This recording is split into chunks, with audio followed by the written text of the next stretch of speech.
Just how damaging are these comments by Emmanuel Macron? Good morning, Eileen, and good morning to your viewers.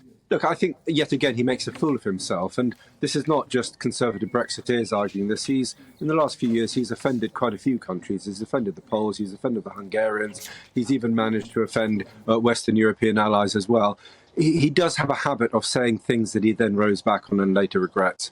And for me, you cannot be equidistant between democracy and authoritarianism, and you cannot be equidistant between the rule of international law and the rights of big states to invade smaller states. You just can't get away with that.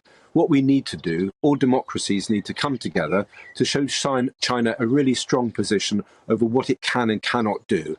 And when the French cut and run and play their own games with the Chinese, as they're clearly trying to do now, it damages France because it makes it look frankly, like a bad ally, and it frankly damages the Western alliance as well. So I wish he'd maybe just think a little bit more before he opens his mouth, to put it bluntly. Well, Bob, I mean, he obviously thinks that there is a role for Europe to have some sort of strategic autonomy and to become this third superpower. I mean, why do you think he's made that assessment? And is he trying to push Europe in a particular direction on foreign policy and indeed in defence as well?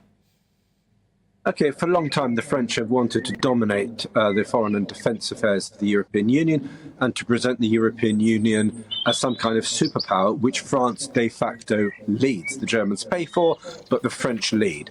And so this has long been an aim of the French, and they've never been able to deliver on it. Not only because the Germans want American involvement in Europe, not only because since the Ukraine invasion, all the Eastern Bloc European Union members look to NATO and look to the US and indeed the UK as well for military and foreign affairs leadership. And so for these reasons, the French have always tried to maneuver the European Union into having a defence capability, and they've always failed. And unless they're willing to pay for it, and the Germans are willing to pay for it, which they're not, they're always going to be failing. And so effectively, we need to recognise that it's the Americans who pay for the bulk of NATO, certainly the effective bit of it, with the Brits as a second. It's the Americans who are paying for the supporting Ukraine, again, with the Brits as an important secondary role. And frankly, if the French need to realise what the reality of world politics is, and that is that democracies need to hold together when confronted by tyranny, when confronted by authoritarianism, and when confronted by Russia and China and indeed Iran. And every time the French try to cut their own deal, try to be equidistant between a democratic superpower and an authoritarian superpower, they undermine and damage us all, and actually they undermine and damage themselves most of all.